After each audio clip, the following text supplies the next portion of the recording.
Sri Krishna says in Bhagavad Gita, Na datte kasyachit papam na chaiva sukritam vibhu ajnane navritam jnānam tena muhyanti jantavaha.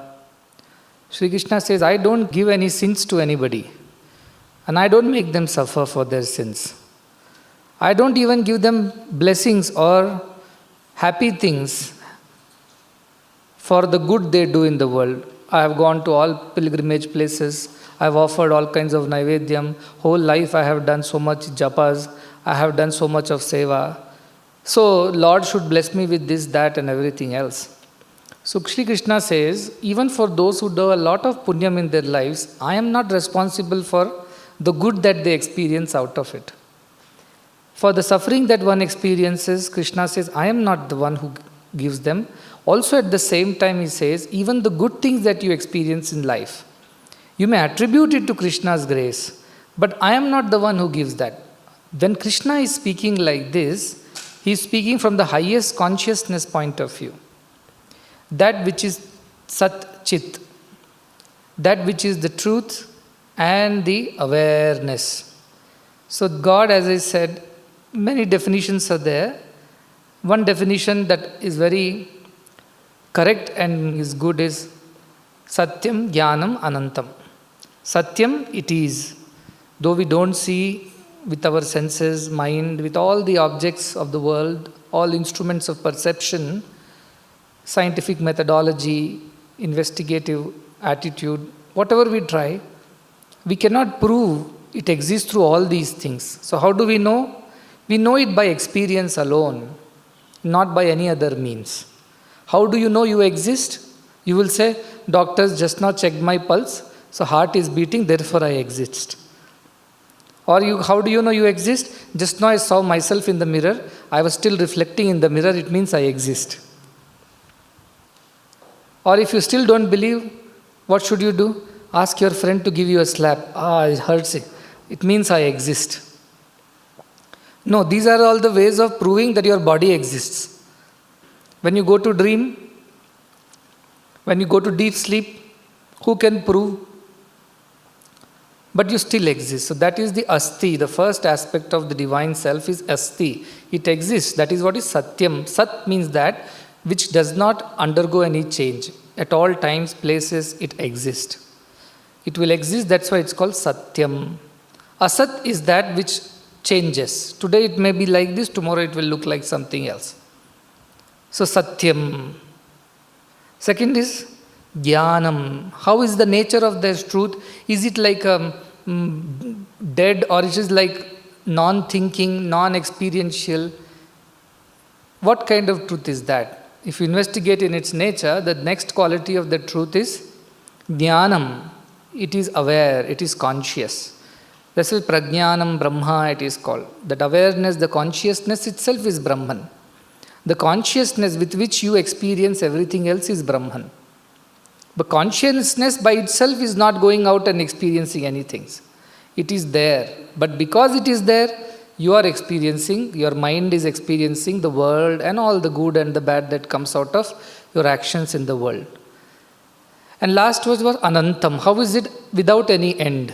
It means it does not end with your body ending. It does not end with your thinking ending. It was always there, it is there and will continue to be there. So satyam, jñānam, anantam, brahma. Taittiriya Upanishad says this. This is the definition. So based on that definition, Krishna is saying, Na datte kasyachit papam. I am not making anybody suffer for their bad deeds. That's not my job. That you will do undergo the action and the reaction as part of the natural law. I am not interfering with that. So then people will say, yes, God, you don't give us suffering. But what about all the good that you bless us with? Then God says, no, I don't even bless you with the good. I just witness whatever you are doing. If you do good in the world, the results of goodness will come back to you as good experiences. I am not doing anything over there. I am just waiting and watching and seeing what you are doing. And why do we think that God is the one who rewards us or punishes us? Because all the religions have created this kind of God. Punya Papa God or a Narka Swarga God. Why? Because they have to keep the people under control. Otherwise, people who don't have this higher subtle idea of that God is only consciousness, awareness and infinite, they don't understand. Then they will misunderstand. They will think, okay, so God is not going to punish us, no problem, then do whatever we want. No, God will not punish, but your actions will punish you. In so many ways, they will come back and punish you. God is not going to reward you, but your actions will reward you. The good that you do will come back to you in some way or the other. In the great scheme of the universe, this is how the universe operates. Generally, what happens? When something good happens, we say, because I did a lot of good, I did a lot of punyam, I did dana, I did seva, I did puja, archana, therefore I am getting all these benefits. The moment something goes wrong, God is the one who is responsible. Why, God, you are troubling me like this? What have I done to you? I have always done good things. That's the other side of the story that begins.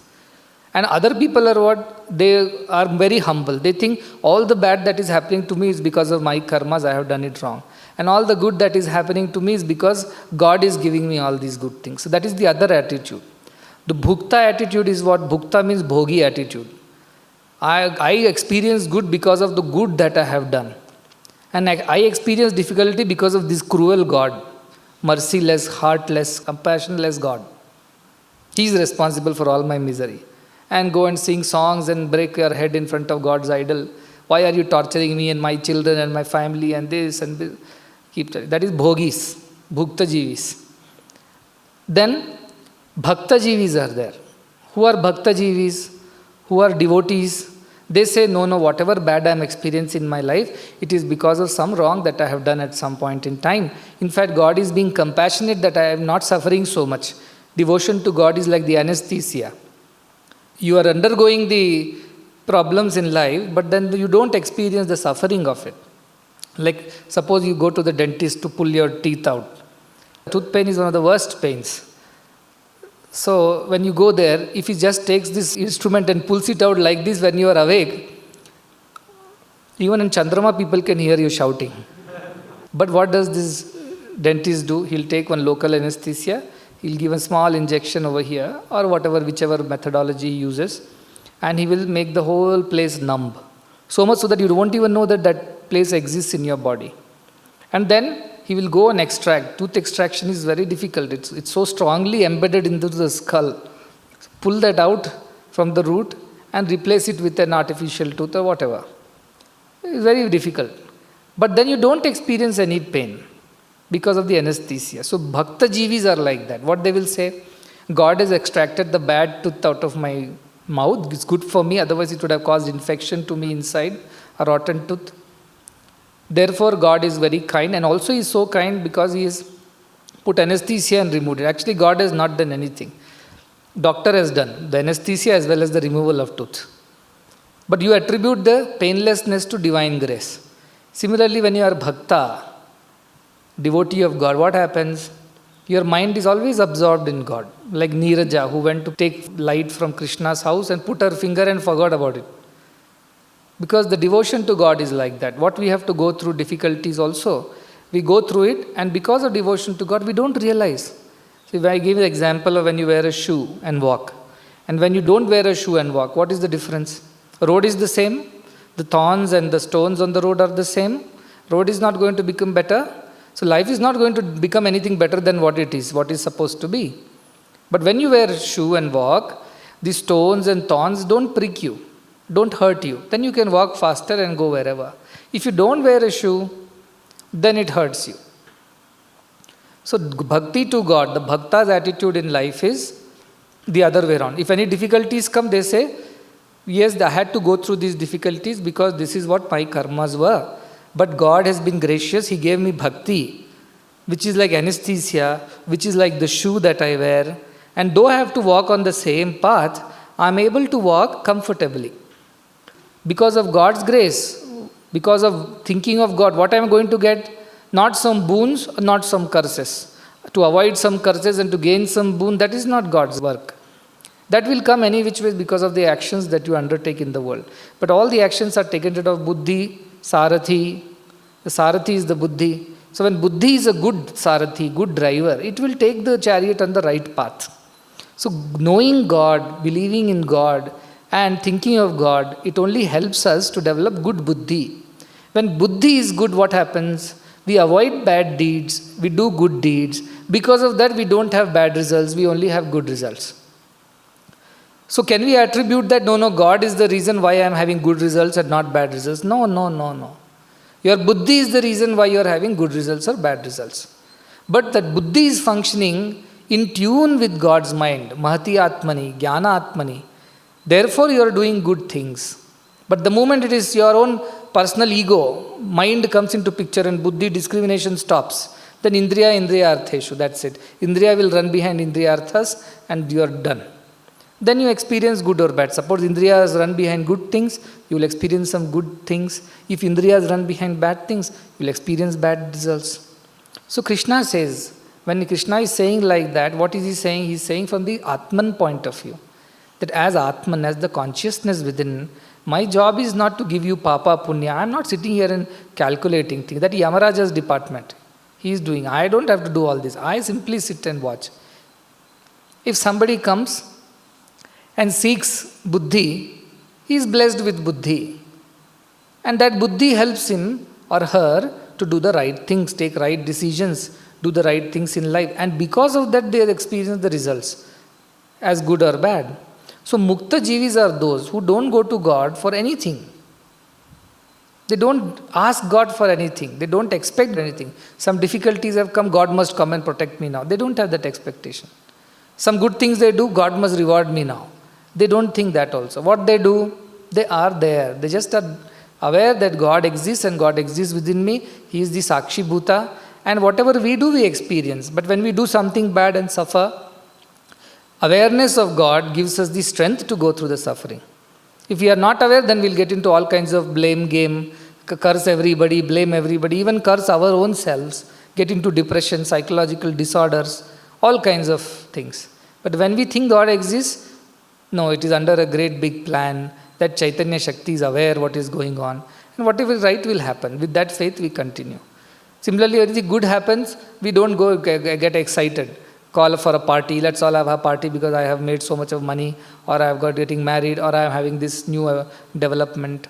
All these thoughts also don't come. Okay, that also has come as a result of whatever we are doing. Whatever we are sowing, that is what we will reap.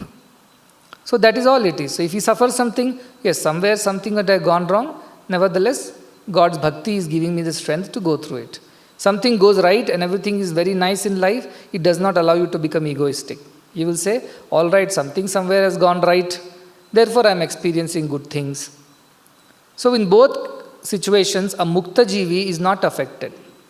When very good things happen, his demeanor is normal only. If anything goes wrong also, his demeanor is normal only. He doesn't go up and down swinging like a pendulum this way, that way. So what spirituality helps us with, which helps us with this attitude, this drishtikona, this perspective, that we can take everything as equal. That is why equanimity is spirituality, I say. Where there is equanimity, that is spirituality. Only a spiritual person is capable of remaining equanimous. All other people will swing this way or that way. To great extent they can remain equanimous. But after some time, no. So taking things as it comes and not reacting and letting it pass, spiritual people alone can do this. They may appear to react for the sake of, like Krishna may appear to have gotten angry with Kamsa. But at the end of it, we all know, if we go back to the Puranic story, Kamsa was one of Vishnu's Dwarapalakas who was cursed amongst Jaya Vijaya. Had to be born as a demon. Now why was Jaya Vijaya born as demons, you tell me? Did Vishnu decide that they should be born as demons? No. They were Dwarapalakas. Then what happened? Durvasa came and he is known for his temper. So these people did not allow, saying Mahavishnu is resting and we are not supposed to allow you. Then these people, Durvasa said, no, I have to see him right now. Please go and tell him. Maybe this Jaya Vijaya developed a little arrogance, saying that who are you to command us? We are not listening to anybody. They didn't think Durvasa is a Muni and Brahmin, and when Yama himself runs to receive the Brahmin, Jaya Vijaya should have received him with proper honor. But they did not. Somewhere the arrogance had come, I am very close to Vishnu, I am very close to Narayana, I am his Dwarapalaka. Who are these people to tell me anything? Many times we develop this ego, we are indispensable, nothing can happen to us, we are the best. Like that, Jaya Vijaya would have developed some arrogance. Then what happened? Durvasa cursed them. You are so proud of being so close to Vishnu and not letting anybody see him, you will go away from Vishnu. Then they cry, please don't curse us like this. Then he says, okay, I can't do anything right now. I can only do this much, that I will give you 2 choices.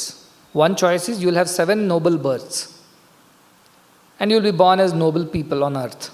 And once you finish your 7 births karmas, you will come back to Vishnu Loka, Vaikuntha. Otherwise, I will give you a choice that you will have 3 bad births. So they say 7 births too much. Tell us a shortcut. Your shortcut is 3 bad births. All right, we will accept that, they say. Then Mahavishnu says, don't worry, you go down, you undergo the karma that you have performed, and I will come and redeem you at some point in time. Because you have to give up the body. So they were the worst of the demons when they came down. Hiranyaksha, Hiranyakashipu was one pair of them. So these two in pairs they came. And they underwent the karmic consequences. Whatever had to happen there had happened. They have to go through that and go.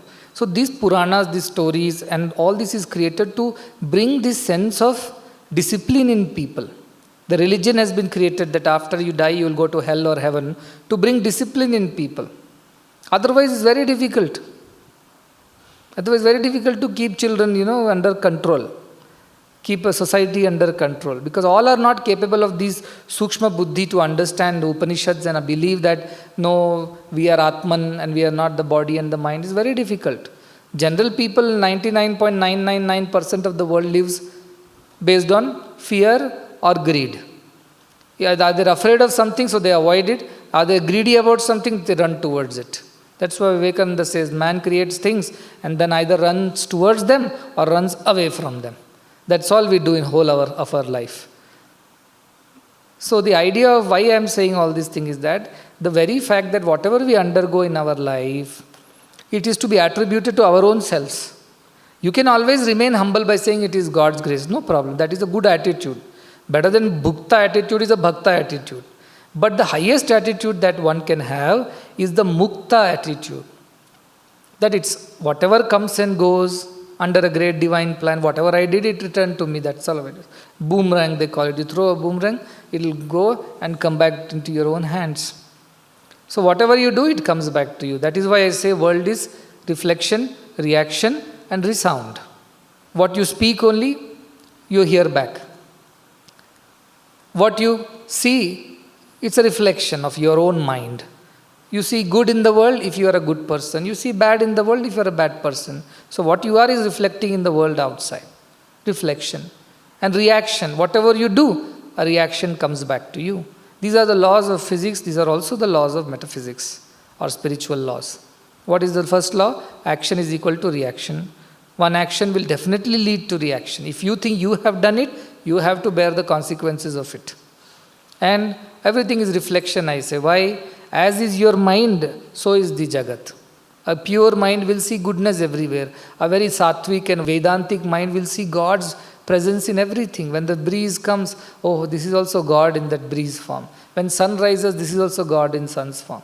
When animals and plants are there, Chaitanya only is roaming around in them. As I said, God sleeps in matter, breathes in plants, moves in animals and thinks in man, Dr. Radhakrishnan said. So they will see God in everything and they will be happy. Whereas a person who is not having godly feeling, oh, these people are evil, that animal is ferocious, this is like that, they'll keep finding faults with everyone, blaming everybody for everything. So those people are all bhuktas. So reflection, reaction and resound. If you speak kindly to somebody, they will also speak to you kindly. So likewise, everything is resound from that point of view. So this is the way world is. God has really very little to do with the world. In fact, nothing except that He is the witness. He is the screen on which all the movie is being played. Now, what is the fault of the screen if the movie is going through a sad scene or a happy scene? It just projects. Mind is the projector. Screen is the ātman. Movie is the thoughts and emotions and experiences of life. That's all it is. And where is the camera? These eyes, ears, nose, everything is camera. They're capturing all the things from the world. And through mind, they're projecting onto the ātman. And all the reflections, reaction, resound is happening on the ātman. Is the ātman becoming sad because of the sad scene? Is the screen becoming happy because of the happy scene? Is the screen getting burned because of fire scene? Is the screen getting wet because of a rainy season scene? None of this happens to the screen. Like that, Krishna says, Nadatte kasyachit papam, nacha eva sukrutam vibho. But ajnanena avrutam jnānam, because their jnana, wisdom has been covered by ajnana, people think I am the reason behind everything. The bad as well as good. I am no reason behind any of these things. I am like the screen. Your eyes, nose, ears are like cameras. And then mind is like the projector. And it projects on the consciousness, which is ātman. And ātman is not touched by all that which goes on through the mind. If you switch off the movie, is the screen become any different from how it was? No. Suppose you go and see a movie. Before the movie starts, screen is steady, pure, clean, white. After the movie also, screen is pure, clean, white. But in between, what has happened? So many people have cried on the screen, died on the screen, fought on the screen, laughed on the screen. Celebrations have happened on the screen. Sorrow has happened on the screen. But what is happened to the screen at the end? Nothing. Tomorrow one more movie comes, it will play the other movie also without any problem. So mind is the projector, your senses are the cameras or the objects, and it projects it on the consciousness, which is Atman, because through consciousness only we know everything. The very fact that you know you are alive now, it's not because your mind is listening, or ears are working, eyes are working, or blood pressure is going on, heart is beating. These are all the after effects. These are all the reactions to the original action that your consciousness is in you. That's why I say when Brahman is within you, that's where prana, apana, vyana, udana, samana, everything is happening. You can never think that all this is happening, therefore Brahman is. No. Because Brahman consciousness is within, therefore your body is able to see, touch, hear, taste, smell, breathe, eat. All these functions are happening because the consciousness is there, electricity is there. So this we should never forget. That consciousness is just there. Brahman is just there. He is not wanting you to suffer. He is not wanting you to be happy. He is just He is. But if your mind is pure, your buddhi is sattva buddhi, naturally the way you will behave in the world will be good. And for good things, good results only will come. This is a rule. Then somebody said, Swami, so many good people are there. They are all suffering in the world. They are so poor. They don't have this. They don't have that. How do you know they are suffering? I asked. No, they don't have money. Who said money makes you not suffer? Lot of money, rich people are there. They are also suffering. Who said that? For example, a sannyasi or a monk is there. He has nothing, not even a bank account, not a pocket to keep a rupee. But he is not suffering within himself. He is happy. Others may be suffering that how he is so happy and I am suffering. Others may feel, how can he be so happy? Alexander the Great was the richest, but he was not happy. So we don't know who is really suffering. Outside people put up a show that they are all very happy. Inside we don't know how many people are really suffering. Therefore suffering is nothing to do with your money, wealth, riches. Suffering ends when you know who you truly are. That's the end of all suffering. Because you stop desiring for things. Avidya is not there, kama is not there, karma is not there, karma prabhava is not there. That is when suffering ends. So don't think that anybody else is responsible for your sufferings. They may be instruments, but the person who started the problem is you. And then through other instruments it has only come back to like reflection, reaction, resound. Go and stand in front of Nandi Hill and shout. Nandi Hill will shout back at you. Why? Nandi Hill doesn't have a mouth to shout. You only are shouting, it's coming back to you. Like that what you do in the world comes back to you. And nothing new comes. Same thing comes in different package. But it comes back to you. So remember this principle very, very strongly. Don't blame anybody for anything. Don't credit also anybody for anything. Neither blame is true, nor the credit is also true. Praise is also not true. Then you say, no, we should at least praise God for everything. That is your wish. If that makes you less egoistic, praise God, no problem. But then don't blame God. You'll say, I praised God just now, so I'll also blame God. That is the downfall of it. So therefore, better not praise or blame God. Better not praise or blame others. If at all something you have to experience and accept it is all because of this. Because if you are there, only all this Jagat exists. Suppose you only are not there, where is suffering, where is sorrow, who is mother, who is father? Nobody exists. You exist, so world exists. If you only are not there, somebody said, after I die, what will happen to my children? Who will look after my business? And this and that. I said, if you are not there, why are you bothered? If you only are not there, who is your son and who is your daughter? No, those people whom I am leaving behind. They are not bothered. Why are you bothered? Because you think you are so important. Therefore, you want to make sure all the arrangements, take insurance policies, store up a lot of money, build up houses. But the moment you tie your expectations to things in the world, I have given birth to this fellow, therefore he should look after me. Or I have given something to somebody, a friend, you have done a help to a friend. Now the friend should also help me or listen to whatever I say. Then this build-up happens of emotions, expectations, and that alone leads to suffering. So don't blame anybody for your own suffering. The only person that can be really responsible for whatever you go through in life is you alone, your mind, which has behaved in a certain way. If the mind has been very good and very, very pure, then it will have no expectations from anybody. It will have no desires whatsoever. It will undergo whatever it has to undergo smilingly. Good comes, all right, some good I might have done, it's okay, good, I have got it. Bad comes, some mistake I have done, let me take it. But how do you take it? Take it with equanimity, and equanimity comes from spirituality. When you know there is a greater scheme of things, and therefore in that greater scheme of things everything is happening, then you don't depend too much on others for your happiness, or you don't get sorrow. So that is a very simple and important principle that you must remember. Don't blame anybody for anything. Whatever happens, somewhere we had done something, the result of it we are experiencing now. And what we do now, we are definitely going to experience at some point in time, as long as Deha Bhava is there, that I am the doer. The moment you give it up, doership, you give it up and hand it over to the Chaitanyam, your Jnana Atmani merges into Mahati Atmani, into the Shanta Atmani, then you are not the doer. Then there is nothing that comes to you. You become a Jivan Mukta. So Mukta Jivis are like that, who are totally absorbed in the Shanta Atmani. Mahati Atmani is Bhakta Jivis. They think everything under great God's plan, God is giving me all these, mistakes are mine, blessings are from God. That is that. And Bhukta Jivi, Jnana Atmani. I am doing, I want to do this, I have suffered because, and then they blame everybody around themselves for whatever goes wrong. So this is the attitude of these three different kinds of people. Why I keep coming back to this idea of Jnana Atmani, Mahati Atmani, Shanta Atmani in so many different ways, because that meditation is so important.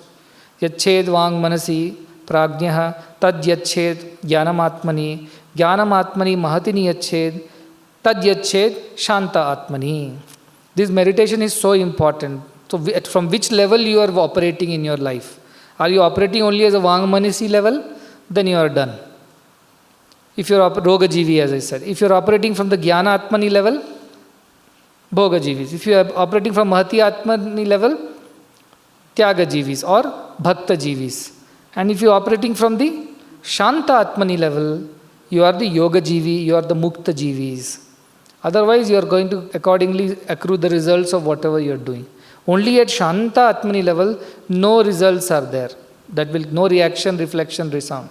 Everything is absorbed in that ultimate wisdom that you are one with Divine Himself. The next step would be, next shloka that yesterday we looked at a shloka that everybody based on their karmas will take births again and again.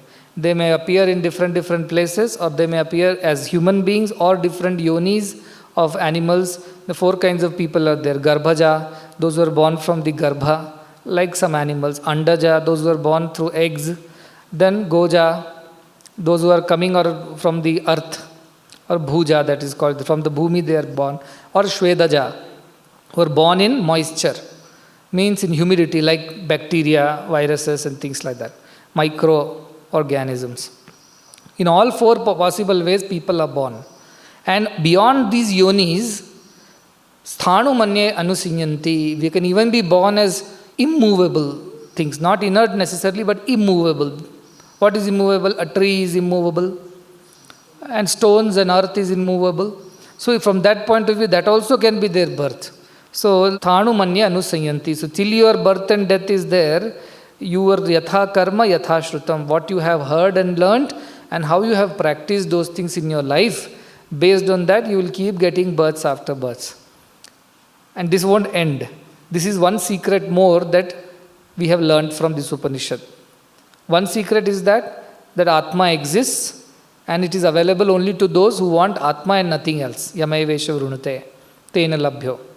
And how do we attain that? Na avirito duscharitaha, na shantaha, na asamahitaha, na ashantamanasava api prajnanenam. So this particular thing, this prajna, understanding, does not come to who? Who have not stopped doing wrong things. Duscharita. Then mind is not at peace. Why? Because they have too many desires. 3, whose mind is not focused. Asamahitaha. Because they are always scattered. They are good people. They don't have desires, but they are busy all the time. I have to do this seva, after that I have to go there. They are all good desires only, but they are all busy. They can't sit in one place for 2 seconds also. And then, after they achieve all these things, Ashanta Manasa. Why? I must impatience, get moksha immediately. Let me not waste another day. Quickly they want everything. Because of that again they suffer. So prajnanenam apnuyat. This is not possible for all these people to achieve this kind of a prajna, this kind of understanding, because of all these issues. So that was one secret which was revealed to us. So Shreyo Preyo is help us to have good conduct in life. That was the idea of Shreyo Preyo which was told in the earlier chapters. And from there we came into this idea. And this is the other secret, that if you are not like this and you have not realized the truth, then you will be taking birth after birth. And what is the basis on which it will be decided? It will be decided according to your karma and shrutam. Yatha karma, yatha shrutam. So these 2 words should really get embedded in your mind. Yatha karma, yatha shrutam. Whatever I do, hear, learn, based on that only I will be taking births after birth. So if I have taken birth in certain place, I don't have to blame anybody for that. Why I am born in a poor family, why my parents, why this? All this is because you have done something in the past, that's why you landed here. Don't blame God also for it. Similarly, if you are born in a very good family and very noble people, very nice parents and all are spiritual, you don't have to thank anybody for that, including God. You are born because whatever you did in the previous birth, that is how you have come. But if you maintain the attitude of praying and thanking God, it will keep your buddhi pure. That's all it is. For that sake, God is helpful. When a teacher is there in the class, all the students are behaving themselves. If teacher goes out, you know how they are. The moment teachers come back, everybody is silent again. So God's presence in our lives is like the teacher's presence. Just make sure that we are behaving well. If the God is not there in our life, we are atheists, we don't know how we will behave. That's why we don't behave properly. When we don't believe in these higher principles of Swarga, Narka, Punya, Papa. Otherwise we won't behave correctly because our minds are very immature. Na samparaya pratibhati balam, pramadyante vittamohena mudam. They keep making same mistakes over and over again because of desires. Therefore, presence of God is very important in people's life, and that will help us to behave well. That is the first step. Because of behavior, well-behaved person, his results also will be good results. And the mind is more peaceful and calm. Such a calm mind alone is capable of further progressing on spiritual path. Suppose all tapatrayas are there all the time. So what will you practice spirituality? It's not possible. Why? Because your mind is busy solving problems of the day-to-day life. Where is the time to think of God? And all those problems have come because of your bad actions. So presence of God will help you do good actions, because of which you will not make mistakes, because of which you will not suffer, and that's why your mind will be peaceful. And because there is a peaceful mind, Shanta Manasa, Samahita Manasa, Aduscharita Manasa, then you will be able to reach the higher truth, and then this birth and death stops. Therefore, Yatha Karma, Yatha Shrutam. Be very careful about what you are seeing, tasting, hearing, smelling, touching, what you are studying, what you are watching, what you are thinking, what you are meditating upon. All this is your Shrutam. And accordingly, whatever karma, as you undertake activities, based on what you see, you want that. What you tasted, you want to eat that. Like this, the karma. So karma and Shruti, 2 things are there which decides. So this far we have come. Now we will go to the 8th shloka. Ya eshu supteshu jagarati kamam kamam purusho nirmimanaha tadeva shukram tad brahma tad evamruta muchyate tasmin lokaha shritaha sarve tadu na atyeti kaschana etadvai tat. Again, another definition has been taught to us about how that nature of that self is. What is this doing? Ya esha supteshu jagarati. That one, that being. Supteshu jagarati. In the sleeping ones, it is awake. This is not like awake with eyes open, because it doesn't have any eyes. That superconscious being, or whatever Purusha we call it, it is just aware without having eyes, ears, nose. It is awareness. So, ya eshu supteshu jagrati. This one which is awake in the sleeping ones. Yaru malkonta iddaralli jagrutvagi. That one it is. Jagrati. And what does it do? Kamam purusho nirmimanaha. Different kamam means whatever they desire for. It keeps creating it for them. The experiences of life. They are all created by whom he is saying? That Jagrati, that one who is awake within the sleeping man. Sleeping man does not necessarily mean when you are sleeping in the bed. Sleeping man when you are ignorant. When you are not aware that you are called asleep. So asleep is basically considered as somebody who is not aware of what he is doing, why he is doing, how he is doing. Such a person is as good as asleep. So such a person, in all those, the one who remains awake, the one who is aware. So even when you are in Jagruta Avastha, you are actually sleeping. Why? Because you are not realizing all the truths of life. When you are in Swapna Avastha, you are anyway sleeping and dreaming. When you are Sushupti Avastha, you are already sleeping. But in all these Avasthas, Avasthatraya Viveka they call it. Who is there? Who is awake? Who is aware? That is Turiya, we have learnt about it. That is the consciousness, awareness. Because even after deep sleep, when we wake up, we don't forget our name. We don't forget who we are. It means somebody kept a track record of who we were even when we forgot. In deep sleep, we forgot everything. But somebody kept a track. Somebody knew who lived and who did not live. So that is what I said. These three avasthas are like three sets, disjoint sets. So Jagruta person is not there in Swapna, Swapna person is not there in Sushupti, Sushupti is not there in Jagruti. But there is something which is there all through, which takes care that we don't forget who we are when we wake up. We are not disoriented. See, sometimes when we wake up, is it morning or afternoon we think? Because for a while we have got disoriented. It means we have totally forgotten ourselves. But then after some time, we become aware. No, it is evening only or it is morning only. How did that awareness? Because that awareness remained awake in us even when we were sleeping. Similarly, you think, now I am awake. So two people are awake in me. One, I am awake and that also is awake. No, that alone is awake. You are still sleeping according to scriptures. Why you are still sleeping? Because you think all this is real. That's why you are sleeping, they are saying. What did we learn in Upanishad? Brahman entered and stays in three puris, three places. The Hridaya, the eye and the middle of the brow. Why does he live in these three places? What does it mean? This is what it means. That in Jagruta Avastha we through to the eyes, in Swapna Avastha we through to the mind, and in deep sleep we go off to our heart and forget everything. Also it says all the three are dreams only, it says, Upanishad says. All the dreams are dreams. I mean, dream is a dream, I understand, correct. Waking is also a dream? Yes. All the world is a dream. So all this is dream only. And then in the deep sleep also it's like a dream. Because dream means what? Which comes and goes. It doesn't stay.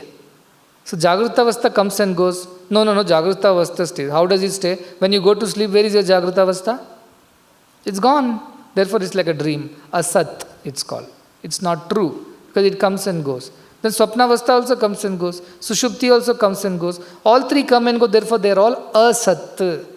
They are not true, not real. Then who is Sat? The one who stays through all the three and beyond. So that consciousness awareness is you. So that one is awake when you are sleeping. And what does it do? Kamam purusho nirmimanaha. It keeps creating new experiences, new thoughts, new this thing. Now you will say, just now Swami you told, this Purusha doesn't do anything. It keeps watching, and now you are telling it keeps creating new things. No, it appears to have created new things.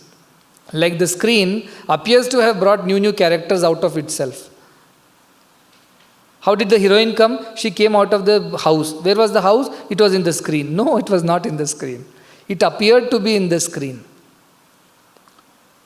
Where did the hero come from? He came from behind the tree, opposite to the house of the heroine. Did he really come out of the tree? And where is the tree? Tree is in the screen. So you'll go and check behind the screen whether the hero is still standing there. No, you are not. So it appears to be. The world is an appearance. That is the whole idea. World is not true. It's an appearance.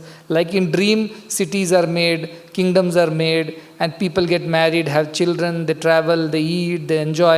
And when you wake up, all the cities are destroyed, kingdom is destroyed, people are destroyed, no children, no grandchildren, nothing. So Jagruta Avastha is like a recurring dream. Swapna Avastha is like a dream. And Sushupta Avastha is like no dream, nothing.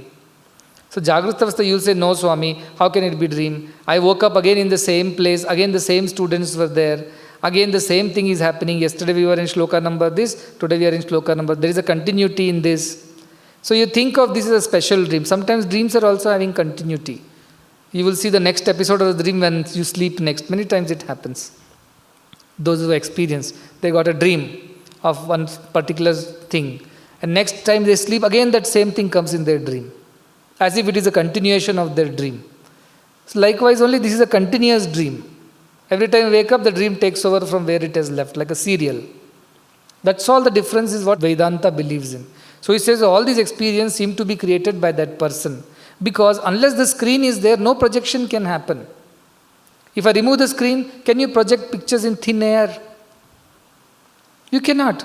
You can only project to the limit of the screen. If you project anything outside the screen also, those pictures cannot be seen. Only that picture which is hitting the screen alone can be seen.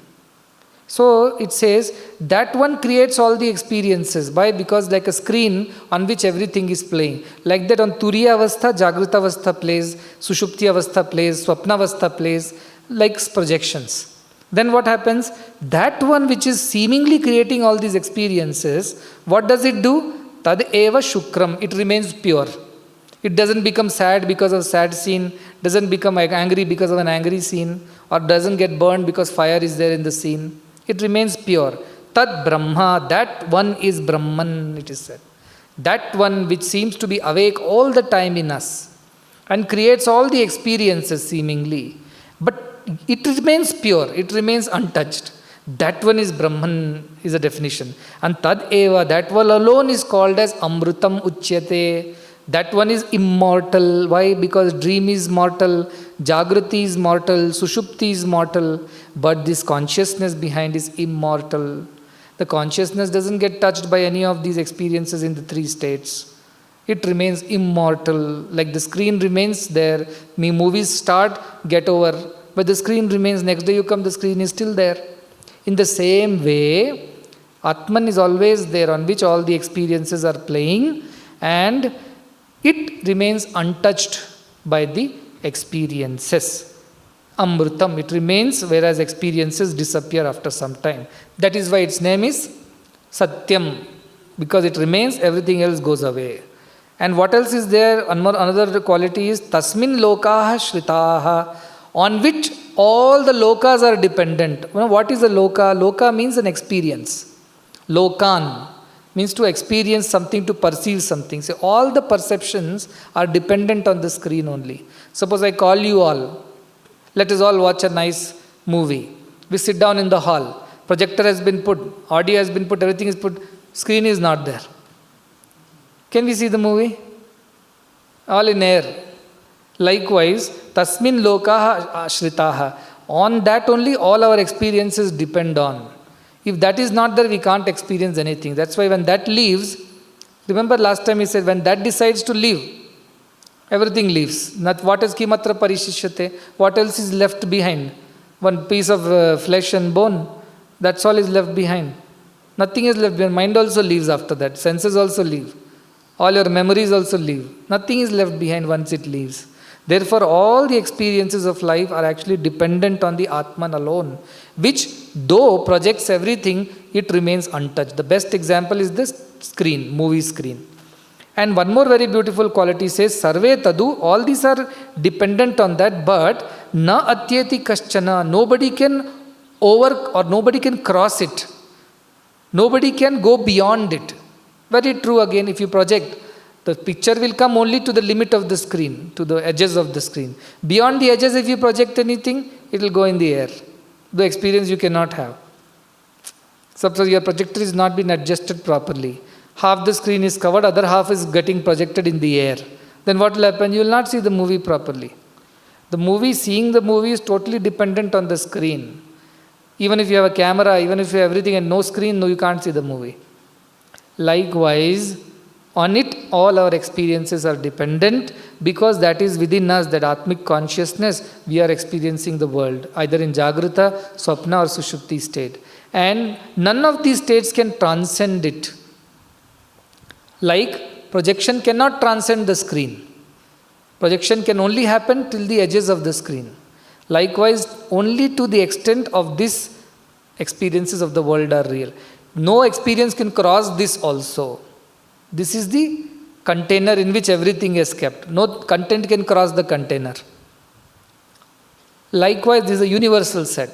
All others are subsets. No subsets can be bigger than the universal set. Likewise, Atman alone permeates and it is everywhere, and all our lives' experiences are all within that Atman's range only. Nothing can cross it or transcend it. All this has been described about Brahman, and says that one who understands this will know that this only is that. Which one? The one which remains awake even when we sleep and brings out new experiences seemingly, and the one which remains untouched because of all these experiences and remains immortal when everything else comes and passes and goes. It remains Amrita, Shukra, untouched and pure, on which all the loka, all our experiences are dependent, and none of the experiences can transcend that. Means it cannot be known through these experiences. Till the movie is on, can you see the screen? You cannot see the screen. Only when you switch off the movie can you see, there is a screen behind.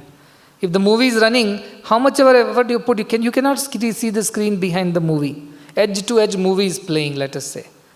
How can you see the screen? You cannot. Even if you know that screen exists, can you see the screen? No. You will only see the movie, trees, people, dances, music, drama. But you cannot see the screen. Only when you switch off the movie. Now screen is available. Yes. But again, the screen gets covered by the projection and you can't see. So that is the idea of this Atman, on which everything is playing. Your happiness, sorrow, anger, frustrations, excitements, dejections, everything is playing on the screen called Atman through your mind. And how did mind collect all these pictures from? Through all your senses.